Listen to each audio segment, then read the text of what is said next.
Hello viewers, welcome to Deeps mathematics 23. So இந்த வீடியோவில் பழைய சமச்சீர் புத்தகம் 7ஆம் வகுப்பில் 2வது பருவத்தில் இருக்கக்கூடிய 2வது இயல் தான். அதாவது மொத்தமாக பார்க்கும்போது இது 7ஆம் வகுப்பில் இருக்கக்கூடிய பழைய தமிழுக்கான 5வது இயல் தான் நம்ம தெரிஞ்சுக்க போகிறோம். ஓகேங்களா? ஸோ முதல் பாடமாக என்ன பார்க்க போகிறோம்னு பார்த்தீங்கன்னா, திருவாரூர் நான்மணி மாலை. சரிங்களா? இறைவன் மண் சுமந்ததற்கு இரங்கல். அதாவது நம்ம சின்ன வயசுலேயே படிச்சிருப்போம். கண்டிப்பாக அந்த கதை உங்களுக்கு ஞாபகம் இருக்கும்.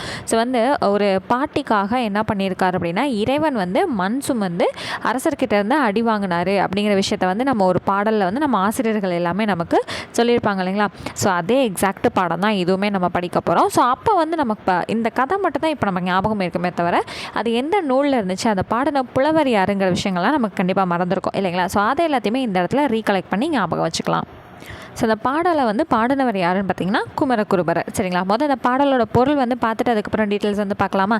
எலும்பை மாலையாக அணிந்தவரும் திருவாரூரில் எழுந்தருளி உள்ளவருமான சிவபெருமானை தெய்வத்தன்மையுள்ள முனிவர்கள் வணங்கிய போது நந்தியால் அடிபட்டதற்கு அவர்கள் வருந்தவில்லை. வந்தி என்னும் பெயருடைய கிழவிக்காக மண் சுமந்து பாண்டியனிடம் இறைவன் அடிபட்டார் என்பதனை நினைத்து அவர்கள் மனம் வருந்தினார்கள். அவர்களின் அன்பு மிகவும் உயர்ந்தது. ஸோ பேசிக்கான இம்பார்ட்டண்ட்டான விஷயம் என்னதுங்க, வந்தி அப்படிங்கிற ஒரு பாட்டிக்காக சிவன் மண் சுமந்து பாண்டியன்கிட்ட அடி வாங்கியிருக்கார். அவ்வளோதான், முடிஞ்சு. சரிங்களா? அது இந்த ஃபர்ஸ்ட் லைனில் என்ன சொல்லியிருக்காங்க, எலும்பை மாலையாக அணிந்தவரும் திருவாரூரில் எழுந்து அருளி உள்ளவருமான சிவபெருமான். சரிங்களா? எலும்பு மாலைங்கிறது முக்கியம், திருவாரூரில் எழுந்து அருளி இருக்காருங்கிறது முக்கியமான வரிகள். சரிங்களா? அந்த பாட்டியோட பேருங்கிறதெல்லாம் அது மேக்ஸிமம் இம்பார்ட்டன்ட்ல சும்மா தெரிஞ்சு வச்சுக்கோங்க. சரிங்களா? சரி, என்பணிந்தங்கிறது என்பு கூட்டல் அணிந்த. என்புங்கிறது என்னது, எலும்பு மாலையை அணிந்தவர். அவ்வளோதான், முடிஞ்சதுங்களா? சரி, அடுத்தது தென்கமலை அப்படிங்கிறது தெற்கில் உள்ள திருவாரூர். பூங்கோயிலுங்கிறது அந்த திருவாரூர் கோயிலோட பெயர். புண்ணியனாருங்கிறது இறைவர். மண் சுமந்தார் அப்படிங்கிறது வந்திங்கிற கிழவிக்காக இறைவன் மண் சுமந்தார் அப்படிங்கிற வரி. அடுத்து உருகுவார் அப்படிங்கிறது என்னது, வருந்துவார். அவ்வளோதான். ஆசிரியர் குறிப்பு பார்த்துருவோமா? ஸோ ஃபர்ஸ்ட் ஆசிரியர் பேர் என்னங்க கொடுத்துருக்காங்க, குமரகுருபரர். ஸோ பெற்றோர் பேர் கொடுத்துருக்காங்க சண்முக சிகாமணி கவிராயர், சிவகாம சுந்தரி அம்மையார் அப்படிங்கிறது. இவரோட ஊர் என்னதுங்க, திருவைகுண்டம்னு கொடுத்துருக்காங்க. இவர் இயற்றிய நூல்கள் என்னது, ரொம்ப ரொம்ப முக்கியமானது.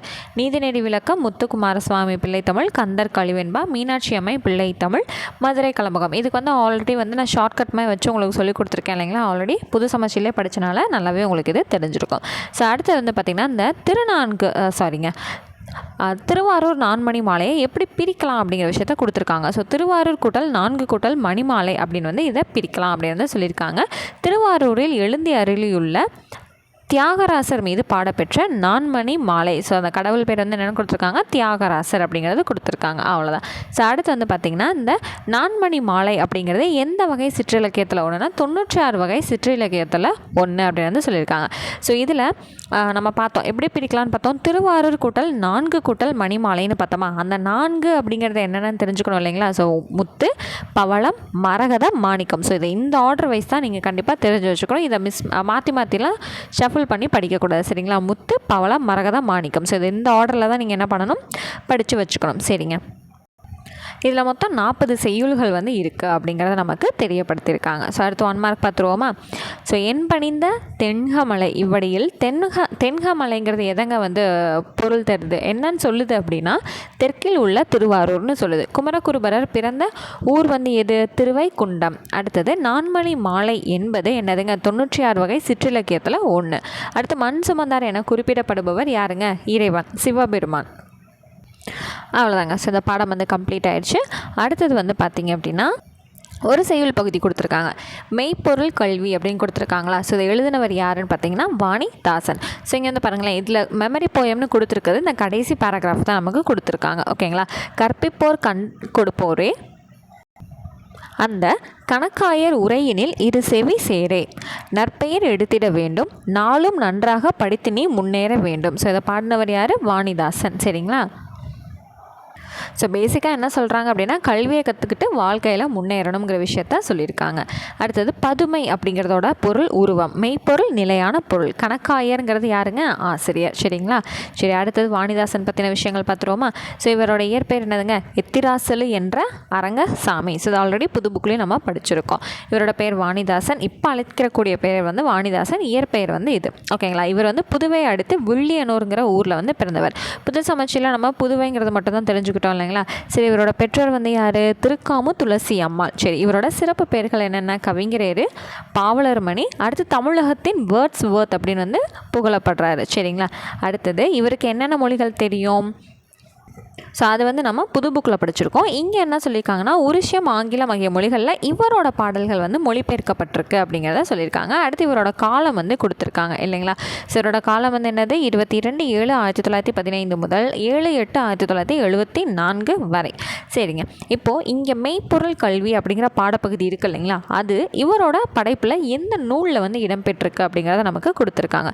குழந்தை இலக்கியம் அப்படிங்கிற பாடல் தொகுப்பில் இருக்கக்கூடிய மெய்ப்பொருள் கல்வி அப்படிங்கிற தலைப்பின் கீழ் வந்து இடம்பெற்றிருக்கு அப்படிங்கிறத நமக்கு தெரியப்படுத்தியிருக்காங்க. ஸோ இந்த பாயிண்ட் நமக்கு ரொம்ப ரொம்ப முக்கியமான ஒன்று. சரிங்களா. அடுத்தது தங்க பதுமையாம் தோழர்களோடு இவ்வடியில் பதுமை அப்படிங்கிற சொல் வந்து என்ன பொருள் வந்து கொடுக்குதுங்க? உருவம். இப்போ தான் சொல்லும் பொருளம்ல படித்தோம் இல்லைங்களா. தமிழகத்தின் வேர்ட்ஸ் வேர்த் அப்படின்னு வந்து கூடியவர் வந்து யார்? வாணிதாசன். இது ரொம்ப ரொம்ப ரொம்ப முக்கியமான ப்ரீவியஸ் இயர் கொஸ்டின். ஓகேவா. சரி, அடுத்தது வந்து பார்த்திங்கன்னா தூங்காநகர். புது சமச்சீர் புத்தகத்தில், அதாவது புது சமச்சீர் தமிழில் 7ஆம் வகுப்பில் எப்படி நம்ம திருநெல்வேலியை பற்றி படித்தோமோ அதே போல் 7ஆம் வகுப்பு பழைய சமச்சீர் தமிழ் புத்தகத்தில் மதுரையை பற்றி கொடுத்துருக்காங்க. ஸோ தூங்காநகர் அப்படிங்கிறது என்னது? மதுரை தானே. சரி, இந்த மதுரையை எப்படிலாம் சொல்கிறாங்கன்னா திருவிழா நகர்னு சொல்கிறாங்க, கோவில் மாநகர்னு சொல்கிறாங்க, அதை விட முக்கியமாக தென்னிந்தியாவின் ஏதென்ஸ் அப்படின்னு வந்து சொல்கிறாங்க. இது ரொம்ப ரொம்ப முக்கியமான பாயிண்ட். என்னது? தென்னிந்தியாவின் ஏதென்ஸ் அப்படின்னு வந்து சொல்கிறாங்க. அடுத்து இன்னொரு முக்கியமான விஷயம் இதில் என்ன இருக்குதுன்னு பார்த்தீங்கன்னா, மதுரையை வந்து தமிழகத்தின் 2வது பெரு நகரமாக வந்து குறிப்பிடுறாங்க. தமிழகத்தோட 2வது பெரிய நகரமாக சொல்கிறாங்க. இப்போது மதுரை அப்படிங்கிறதுக்கான பொருள் என்னன்னு பார்த்தீங்கன்னா இனிமை அப்படின்னு சொல்கிறாங்க. பாண்டிய நாட்டின் பழமையான தலைநகரமாக இருந்தது என்னது? மதுரை. சரிங்களா. இதுலேயும் மதுரையோட பொருள் வந்து இனிமை அப்படின்னு வந்து சொல்கிறாங்க. அடுத்து பரிபாடல் அப்படிங்கிற நூலில் என்ன வந்திருக்குன்னா, மாயோன் கொப்புள் மலர்ந்த தாமரை பூவோடு புறையஞ்சீரூர் பூவில் இதழகத்தனைய தெருவம் இதழகத்து பெருகட்டனைத்தே அண்ணல் கோயில். ஸோ அப்போது பரிபாடல் நூலில் வந்து கோயில் அந்த தெருக்கள் பற்றியும் கோவிலை பற்றியும் எப்படி சொல்லியிருக்காங்களோ இப்போவும் பார்க்குறதுக்கு மதுரையில் அப்படி தான் காட்சியளிக்குது அப்படிங்கிற விஷயத்த இங்கே சொல்லியிருக்காங்க. சரிங்களா. அடுத்தது புறநானூறு வந்து என்ன சொல்லியிருக்கு அப்படின்னு பார்த்தீங்கன்னா, தமிழ் கேளு கூடல் அப்படின்னு வந்து புறநானூறு வந்து சொல்லியிருக்கான். சரிங்களா. இது வந்து ரொம்ப ரொம்ப முக்கியங்க. பரிபாடல் என்ன சொல்லியிருக்கு, பரிபாடலோட வரிகள் என்ன, புறநானூரோட வரிகள் என்னங்கிறத நம்ம தெரிஞ்சு வச்சுக்கணும். அடுத்து இங்கே முக்கியமாக மேலே என்ன தெரிஞ்சுக்கிட்டோம்? தென்னிந்தியாவின் ஏத்தன்ஸ் அப்படிங்கிறது மதுரைங்கிறத நம்ம தெரிஞ்சுக்கிட்டோம். மதுரையோட பொருள் வந்து இனிமை அப்படிங்கிறதையும் நம்ம தெரிஞ்சுக்கிட்டோம். சரிங்களா. அடுத்தது வந்து பார்த்திங்கன்னா, ஸோ ஒரு புலவர் இருக்கார். யாருன்னு பார்த்தீங்கன்னா நல்லூர், இங்கே இருக்க பாருங்கள், நல்லூர் நத்தத்தனாருங்கிற புலவர் வந்து சிறுவனாற்று படையில் என்ன சொல்லியிருக்காருன்னா, தமிழ்நிலை பெற்ற தாங்கரு மரபின் மகிழ்நனை மருகின் மதுரை அப்படின்னு வந்து குறிப்பிட்டிருக்காராம். என்னென்னு குறிப்பிட்டிருக்காரு? தமிழ்நிலை பெற்ற தாங்கரு மரபின் மகிழ்நனை மருகின் மதுரைன்னு சொல்லிட்டு சிறுவனாற்று படையில் வந்து சொல்லியிருக்காரு. அடுத்து இளங்கோவடிகள் வந்து தன்னோட சிலப்பதிகாரத்தில் ஓங்கு சீர் மதுரை அப்படின்னு வந்து குறிப்பிட்டிருக்காராம். ஸோ கண்டிப்பாக சிலப்பதிகாரத்துக்கும் மதுரைக்கும் ஒரு பெரிய கனெக்ட் இருக்குங்கிறது நம்ம எல்லாருக்குமே தெரிஞ்ச ஒரு விஷயம் தான். ஸோ அங்கே பாருங்கள், ஓங்கு சீர் மதுரை, மதுரை மூதூர் மாநகர், தென் தமிழ் நன்னாட்டு தீதுதீர் மதுரை, மாண்புடை மரபின் மதுரை, வானவர் உரையும் மதுரை, 17 வரியா பண்பு மேம்பட்ட மதுரை மூதூர் என பற்பல அடைமொழிகளால் மதுரைக்கு புகழ் மாலை சூட்டி மகிழ்ந்தார். யார் இது? அத்தனையும் சொன்னவர் இளங்கோவடிகள் தான். சரியா. ஸோ அடுத்து அந்த கலராக இருக்கல, சேர நாடு வேலம் உடைத்தது, சோழ நாடு சோறு உடைத்தது, பாண்டிய நாடு முத்துடைத்தது, இது எல்லாமே நம்ம புது சமச்சீரிலே படிச்சிருக்கோம் இல்லைங்களா. சரி, அடுத்து வந்து நமக்கு என்ன இம்பார்ட்டன்ட்டுன்னு பார்த்தீங்கன்னா, மதுரைக்கு ஆலவாய் அப்படிங்கிற ஒரு பேர் வந்து இருந்ததா திருவிளையாடற் புராணம் வந்து குறிப்பிடுதா. மதுரைக்கு ஆலவாய் என்னும் பெயர் அமைந்ததாக திருவிளையாடற் புராணம் வந்து நமக்கு குறிப்பிடுது. அடுத்தது மதுரையில் என்ன இருந்துச்சு? கடைச்சங்கம் வந்து இருந்திருக்கு. சரிங்களா. சரி, அடுத்து வந்தீங்க அப்படின்னா, மதுரையில் வாழ்ந்த சங்ககால புலவர்கள் பெயர்கள் எல்லாமே இங்கே கொடுத்துருக்காங்க. கணக்காயனார் மகனார் நக்கீரனார், குமரனார், நல்லந்துவனார், மருதநிலநாகனார், இளந்திருமாறன் தனியார், சீத்தலை சாத்தனார், அடுத்தது பெருங்கொள்ளனார், கண்ணகனார், கண்ணகனார், சேந்தம்பூதனார். இவங்க எல்லாருமே சங்ககால புலவர்கள், அது மதுரையில் வந்து வாழ்ந்தவங்க அப்படின்னு வந்து கொடுத்துருக்காங்க. சரிங்களா. அடுத்தது ஸோ இதெல்லாம் வந்து ஆல்ரெடி புது சமச்சீரிலே நம்ம படிச்சிருக்கோம் இல்லைங்களா. ஸோ கூல வீதினா தானிய கடை, பொன் வீதினா பொற்கொடை வீதி, மன்னவர் வீதி, இது ரெண்டும் நம்ம ஆல்ரெடி படிச்சிருக்கோம். இந்த மன்னவர் வீதி, மறையவர் வீதி, அறுவை வீதிங்கிறது கொஞ்சம் புதுசு தான் நமக்கு. ஸோ அறுவை வீதிங்கிறது இங்கே என்ன சொல்லியிருக்காங்க, ஆடைகள் விற்கும் கடை வீதி. மன்னவர் வீதி மன்னவர் வாழும் வீதி, மறையவர் வீதிங்கிறது அந்தனர் வீதின்னு வந்து கொடுத்துருக்காங்க. சரிங்களா. இது மதுரையில் இருக்கக்கூடிய வீதிகளின் பெயர், அதாவது தெருக்களின் பெயர் அப்படின்னு வந்து சொல்லியிருக்காங்க. அடுத்தது இந்த நாலடியார் இருக்குது இல்லைங்களா, நாலடியாரை எழுதுனது சமண முனிவர்கள்னு நமக்கு தெரியும். அந்த சமண முனிவர்கள் எல்லாருமே மதுரையை சுற்றி இருந்த பகுதிகளில் இருந்த மலைகளில் தான் வாழ்ந்திருக்காங்களாம். ஸோ அந்த பகுதியில் வாழ்ந்த முனிவர்கள் தான் வந்து சமண முனிவர்கள். அவங்க எல்லாரும் தான் நாலடியாரை ஏற்றிருக்காங்க அப்படிங்கிற ஒரு விஷயம் வந்து கொடுத்துருக்காங்க. இன்ட்ரெஸ்டிங்கான ஃபேக்டாக இருக்குல்லங்க. சரி, அடுத்தது ஸோ நமக்கு தமிழுக்கு 3 சங்கம் இருந்தது தெரியும். ஸோ 4வதாக ஒரு சங்கத்தை நிறுவி தமிழை வளர்த்தவர் ஒருத்தவர் இருக்காங்க. ஸோ பாண்டித்துறையார் அப்படிங்கிறவர் மதுரையில் 4ஆம் தமிழ் சங்கத்தை நிறுவி தமிழை வந்து வளர்த்துருக்காரு அப்படின்னு வந்து சொல்கிறாங்க. அடுத்தது ஸோ லாஸ்ட்டாக வந்து சிலப்பதிகாரம் வந்து எந்த வருடம் நமக்கு தெரியும், கிபி 2ஆம் நூற்றாண்டுங்கிறது தெரியும். அதுவுமே வந்து இங்கே கொடுத்துருக்காங்க. ஸோ சிலப்பதிகாரத்துக்கும் மதுரைக்கும் ரொம்பவே கனெக்ட் இருக்குங்கிறது தெரியும். ஸோ அதனால் இங்கே குறிப்பிட்டிருக்காங்க. சரிங்களா. ஸோ ஸ்ட்ரைட்டாக அடுத்து வந்து பார்த்திங்கன்னா நமக்கு புக் பேக் வந்திருக்கும். ஸோ அதை பார்த்தலாமா. தென்னிந்தியாவின் ஏத்தன்ஸ் என அழைக்கப்படுவது எதுங்க, ஆப்ஷன் சியில் இருக்கக்கூடிய மதுரை. அடுத்து மதுரை என்னும் சொல்லுக்கான பொருள் என்ன, இனிமை.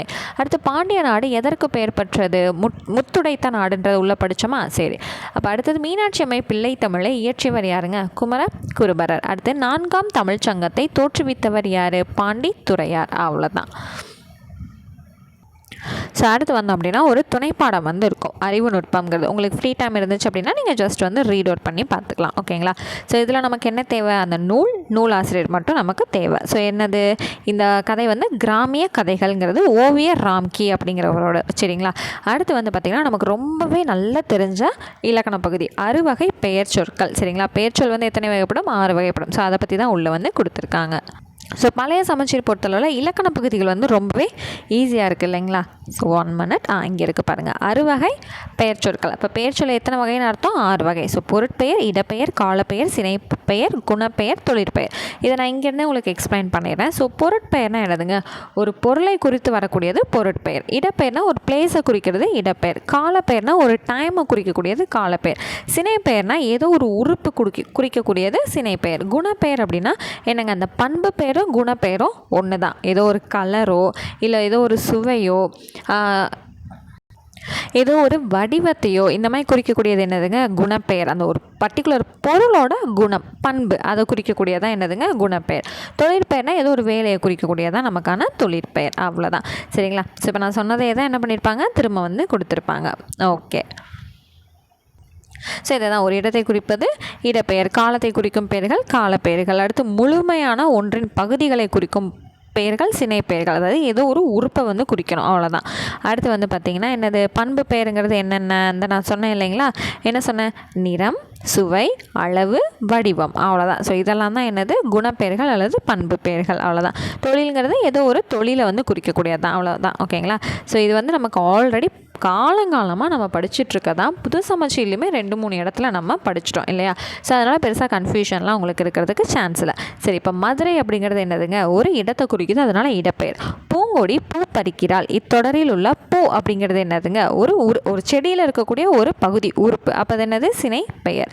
அடுத்தது சதுரம் என்பது என்னதுங்க, ஒரு வடிவத்தோட பேர் தானே. அப்போ அது என்னது, குணப்பெயர் அல்லது பண்பு பெயர். அவ்வளோதான். முடிஞ்சதுங்களா. சரி, அப்படியே அடுத்து வந்து பார்த்தீங்க அப்படின்னா, ஸோ இங்கே வந்து நமக்கு அந்த சென்டென்ஸ் எல்லாமே வந்து கலைச்சி கொடுத்துருக்காங்க. ஸோ இந்த சென்டென்ஸ் எல்லாமே அடுக்க சொல்லி கொடுத்துருக்காங்க. ஸோ நம்ம அதை அடுக்கணுங்கிறது நம்மளோட வேலை கிடையாது. இங்கே நம்ம என்ன தெரிஞ்சுக்கணும்னு பார்த்தீங்கன்னா, கவியரசு கண்ணதாசன் பற்றின டேட்டாஸ் இருக்குது. இது ஆல்ரெடி நம்ம படித்ததான். அப்போ இந்த இடத்துல நம்ம என்ன பண்ணணும், இதை ரீகால் பண்ணிக்கணும். சரிங்களா. ஸோ இந்த இடத்துலையே இந்த பாயிண்ட் வைஸாக இருக்கிறதுலே பண்ணாலும் ஓகே தான். அவங்க அரேஞ்ச் பண்ணி கொடுத்துருக்காங்க பார்த்தீங்களா, இதில் படித்தாலும் ஓகே தான். ஸோ நம்ம இந்த மாதிரி தனித்தனியாக பாயிண்ட்ஸாக இருக்கிறதில் படிச்சிட்டோம்னா நமக்கு கொஞ்சம் மெமரி ஆகிறதுக்கு ஈஸியாக இருக்கும். கலைஞ்சு தான் இருக்கும். பட் நமக்கு அந்த அரேஞ்சிங் ஆர்டர் வந்து நமக்கு தேவையில்லை இல்லைங்களா. ஸோ பாயிண்ட்ஸ் மட்டும் நமக்கு தெரிஞ்சால் போதுமானது. ஸோ இங்கே வந்து பார்த்திங்கன்னா, கண்ணதாசன் வந்து எங்கே பிறந்தார், சிறுகூடல்பட்டிங்கிற சிற்றூரில் 1927ஆம் வருஷம் பிறந்திருக்காரு. தமிழக அரசோட அரசவை கவிஞராகவும் இருந்திருக்காரு. இவரோட இயற்பெயர் முத்தையா. 1989 இயற்கை வந்து எழுதியிருக்காரு. இவர் வந்து இவரோட புனைப்பெயர்கள் என்னென்ன, அதாவது கண்ணதாசன்கிற பேரில் மட்டும் அவர் எழுத கிடையாது, நிறையா பெயர்கள் எழுதியிருப்பார் இல்லைங்களா. காரைமுத்து புலவர், வணங்காமுடி, பார்வதிநாதன், ஆரோக்கியநாதன், கமகப்பிரியா, இது எல்லாமே கண்ணதாசனோட புனைப்பெயர்கள். சரிங்களா, இது வந்து நமக்கு ரொம்பவே தெரிஞ்சுக்கிறது நல்ல ஒரு விஷயம். சரிங்களா, ஸோ இதை தெளிவாக படித்து வச்சுக்கோங்க. ஸோ அடுத்த பேஜில் வந்து பார்த்திங்க அப்படின்னா இணைச்சொற்களும், அதாவது இணைச்சொற்களில் நேர் இணைச்சொற்கள், எதிர் இணை சொற்கள். இது நம்ம ஆல்ரெடி புது சமச்சீரில் நம்ம படிச்சிருக்கோம் இல்லைங்களா. இங்கேயும் ஒரு தடவை ரீகால் பண்ணிக்கலாம். மொழித்திறன் பயிற்சி தானே இது, எதுக்குங்கன்னு கேட்டிங்கன்னா கண்டிப்பாக நம்ம படிச்சுக்கிறது நல்லது. சரிங்களா, ஒரே பொருளை தரக்கூடிய 2 சொற்கள் வருது அப்படின்னா அது என்னதுங்க, நேர் இணை சொற்கள். வெள்ளை வெளேர் அப்படிங்கிறது என்னதுங்க, இதுவும் வெள்ளை தான், இதுவும் வெள்ளை தான் இல்லைங்களா. ஸோ ஆக்சுவலாக அது வந்து நேருக்கு வராது, பட் உங்களுக்கு புரியணுன்றதுக்காக அதை நான் சொல்கிறேன். சரிங்களா, இப்போது அடுத்தது வந்து இதே எதிர் இணை சொற்கள்லாம் என்னது, மேலும் கீழும். ஒன்று வந்து மேலேன்னு சொல்லுது, இன்னொன்று வந்து கீழேன்னு சொல்லுது. அப்போ அது என்னது, எதிர் இணை சொற்கள். சரிங்களா, சரி இப்போது நேர் இணை சொற்களுக்கு எக்ஸாம்பிள் பார்த்துருவோமா. கண்ணும் கருத்துமாக, பேரும் புகழும். பேரும் புகழுங்கிறது ரெண்டுமே பாசிட்டிவாக கிடைக்கக்கூடிய ஒரு எப்படி சொல்கிறது, ஒரு ரொம்ப பெரிய ஒரு புகழ் மாதிரி. ஓகேங்களா, ஸோ அந்த தான் என்னது பேரும் புகழும். கண்ணும் கருத்துமாகனா ரொம்ப பத்திரமா பார்த்துக்கணுங்கிறதா அந்த கண்ணும் கருத்துமாக. ரெண்டுமே ஒரே பொருள் தான் நமக்கு தரக்கூடியது. அடுத்து இதே வந்து எதிர்வினை சொற்கள், இணை சொற்கள் அப்படின்னா உயர்வு தாழ்வின்றி, அதாவது உயர்வு தாழ்வு ரெண்டையுமே வருது, ஆப்போசிட் வேர்ட்ஸ் வருது. ஓகேங்களா, அள்ளும் பகலும். அள்ளுங்கிறது வந்து பார்த்திங்கன்னா நைட்டு. அள்ளுங்கிறதோட பொருள் வந்து நைட். இது ஆல்ரெடி நம்ம புது சமச்சீர் 9ஆம் வகுப்புலேயே படிச்சிருக்கோம் இல்லைங்களா. அள்ளுங்கிறதுக்கு பொருள் வந்து நைட்டுன்னு அர்த்தம். அப்போ நைட்டு பகலுன்னு வந்து காட்டுது. அப்போ இது என்னது, எதிர் இணை சொற்கள். ஓகேவா, சரி அடுத்தது இங்கே இருக்க பார்த்தீங்களா, இது வந்து தமிழ் ப்ரீவியஸ் கொஷின்ஸ், அதாவது இந்த எலிஜிபிலிட்டி டெஸ்ட்லாம் சொல்லுவேன் இல்லைங்களா, கம்ப்யூட்டர் பேஸ்ட் எக்ஸாம்ஸு. அது இல்லாமல் இன்னும் நிறைய எக்ஸாம்ஸில் இந்த மாதிரி விஷயங்கள் எல்லாமே ரொம்ப ரிப்பீட்டடாக இருக்குது. இந்த கொஷின்ஸ் எக்ஸாக்டாக அப்படியே வந்து பல தடவை கேட்கப்பட்டிருக்கு. இது ரொம்ப ரொம்ப முக்கியமானது. சரிங்களா, இப்போ அண்ணல் அம்பேத்கர் சமுதாயத்தில் காணப்படும் டேஸ் களைய பாடுபட்டார் அப்படின்னா எதுங்க, ஏற்றத்தாழ்வு களைய பாடுபட்டார். அடுத்தது கட்டுரை எழுதும்போது டேஸ் எழுதுதல் வேண்டும், பத்தி பத்தியாக எழுதுதல் வேண்டும். அடுத்து உலகம் சூரியனை சுற்றுவதனால் டேஸ் தோன்றுகிறது, இரவு பகல் தோன்றுகிறது. பேருந்தில் இடம் பிடிக்க அடித்து பிடித்து ஏறினேன். நேருவின் அறிவாற்றலை டேஸ் போற்றி புகழ்ந்தனர், கற்றோரும் மற்றோரும். சரிங்களா, அவ்வளோதான். ஸோ இது வந்து அப்படியே நமக்கு நிறையா தடவை கேட்டிருக்காங்க. ஸோ ரொம்ப ரொம்ப முக்கியமானது, தெளிவாக பார்த்து வச்சுக்கோங்க. ஸோ அடுத்து இங்கே பார்த்தீங்கன்னா அரபு சொல் வந்து கொடுத்துட்டு நமக்கு என்ன கேட்டிருக்காங்க, தமிழ் எண்கள் என்ன அப்படிங்கிறத கேட்டிருக்காங்க. இதை பார்த்துக்கணும். ஓகேவா, ஸோ அவ்வளோதாங்க. ஸோ இதுக்கடுத்து வந்து பெருசாக நமக்கு தேவையானது எதுவும் கிடையாது. சும்மா இந்த ஸ்கூல் பசங்களுக்கான செயல்பாடுகள் மாதிரி தான் இருக்கும். ஸோ இது வந்து நமக்கு எதுவும் இல்லை, உள்ளே படித்து தெரிஞ்சுக்கிற மாதிரி அடுத்து வந்து எதுவுமே இல்லை. ஸோ பார்த்திங்கனாலே உங்களுக்கே தெரியும். ஸோ இதிலேருந்து என்ன சொல்லியிருப்பாங்கன்னா, இந்த பாடலேருந்து பொருட்பெயர்கள் வந்து எடுத்து சொல்ல, இடப்பெயர் எடுத்து சொல்ல தேவைப்பட்டுச்சு. ப்ராக்டிஸ் பண்ணி பார்க்கணுன்னு நினச்சிங்கன்னா பாருங்கள், மற்றபடி இது ஆக்சுவலாக வந்து தேவையில்லை நமக்கு. ஸோ பின்னாடி பார்த்திங்கன்னா கற்றல் மதிப்பீடும் வந்து நமக்கு இல்லை. ஸோ அடுத்து வந்து ஸ்ட்ரெயிட்டாக இயல் 3, அதாவது மொத்தமாக பார்க்கும்போது 7ஆம் வகுப்பில் 6வது இயல் வந்து நமக்கு ஸ்டார்ட் ஆகும். ஸோ இதை வந்து நம்ம நெக்ஸ்ட் வீடியோவில் வந்து பார்க்க ஸ்டார்ட் பண்ணிக்கலாம். ஓகேங்களா, ஸோ நெக்ஸ்ட் கிளாஸில் மீட் பண்ணுறேன். தேங்க்யூ.